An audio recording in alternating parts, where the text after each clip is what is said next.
Síntesis sobre el conflicto de Ucrania, día a día desde mayo del 2014 hasta febrero del 2024. Una de las primeras consecuencias del éxito del occidentalista Euromaidán fue la aparición, en mayo del 2024, de protestas y rebeldías en varias provincias del este y sur de Ucrania, derivando rápidamente en movimientos de ucranianos secesionistas prorrusos. Dado que desde ese momento hasta nuestros días se observa un conflicto ininterrumpido, podemos hablar de que aquí comenzó el conflicto bélico. Conflicto bélico que, a pesar de los apoyos internacionales, Estados Unidos y la Unión Europea a favor de Kiev y Rusia a favor de los grupos secesionistas, este periodo tuvo características más propias de una guerra civil. Simultáneamente con estos levantamientos, Rusia ocupó la península de Crimea, una acción sorpresiva que no encontró ninguna resistencia y que buscó tomar el control indiscutible de la península, incluyendo la estratégica base naval de Sebastopol, histórico reclamo de Rusia sobre una base que considera esencial para el control del Mar Negro y su proyección al Mediterráneo. Kiev se opuso, pero pudo hacer poco y nada por retomar el control de la península,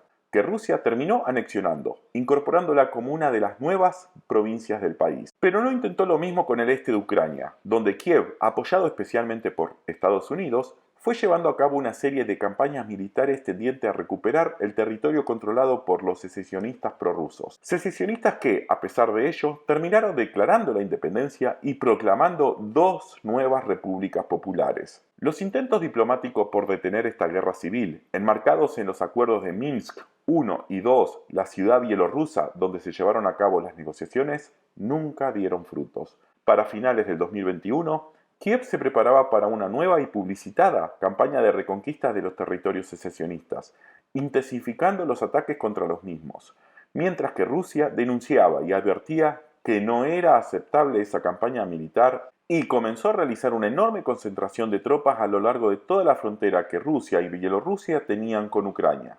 Estados Unidos advirtió y denunció que Rusia invadiría Ucrania. Parecía inminente que el conflicto escalaría a un nivel sin precedente.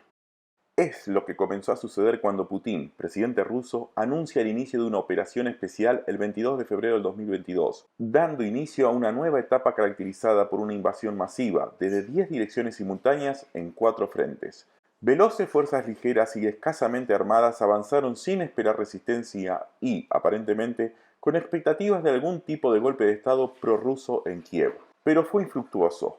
Las fuerzas ucranianas, gracias al apoyo de la OTAN, logró frustrar la iniciativa rusa y causar numerosas bajas, mientras que el golpe de Estado nunca llegó. A las pocas semanas de iniciada la invasión, resultaba evidente que los planes rusos habían sido frustrados y comenzó a retirarse, con una notable excepción. En el sur, el avance ruso fue exitoso, incluyendo la colaboración de autoridades y militares ucranianos en la zona. Allí sí fue según sus planes. El resto del 2022 se caracterizó por el retroceso ruso frente a una Ucrania cada vez más fortalecida por la OTAN, junto a la condena internacional y sanciones económicas unilaterales de la OTAN contra Rusia. Pero esa recuperación ucraniana fue perdiendo fuerza a medida que avanzaba hacia el este y se encontraba con unas defensas rusas cada vez más firmes. La dinámica guerra de movimientos mecanizados del primer año dio paso a una estática guerra de trincheras y desgaste. Ucrania continuó recibiendo asistencia y refuerzos de la OTAN, preparando una nueva contraofensiva con la que prometía recuperar todos los territorios.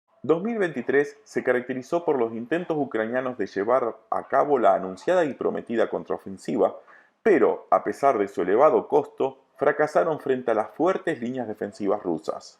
El 2024 comienza con un cambio de tendencias. Ahora es Rusia la que retoma la ofensiva y Ucrania la que pasa a la defensiva. La campaña rusa parece concentrarse en consolidar el Donbass. A pesar del enorme costo de todos estos años de guerra, no se observa ningún tipo de iniciativa diplomática para recuperar la paz. Por ejemplo, a pesar de la evidente imposibilidad, Ucrania insiste en la recuperación absoluta de todos los territorios por la vía exclusivamente militar. Rusia, que no parece afectada por las sanciones económicas ni la condena internacional, también parece preferir la vía militar.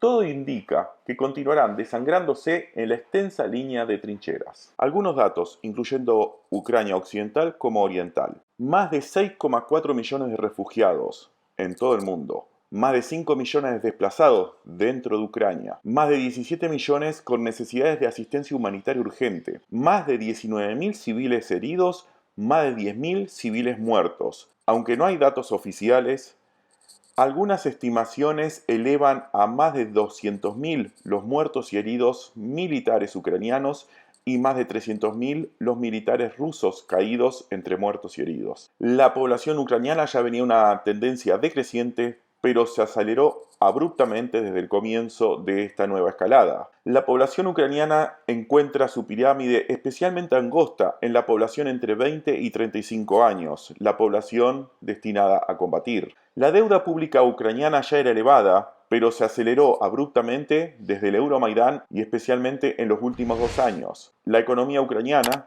presenta claros signos de debilidad que obviamente se profundizaron por la devastación de la guerra.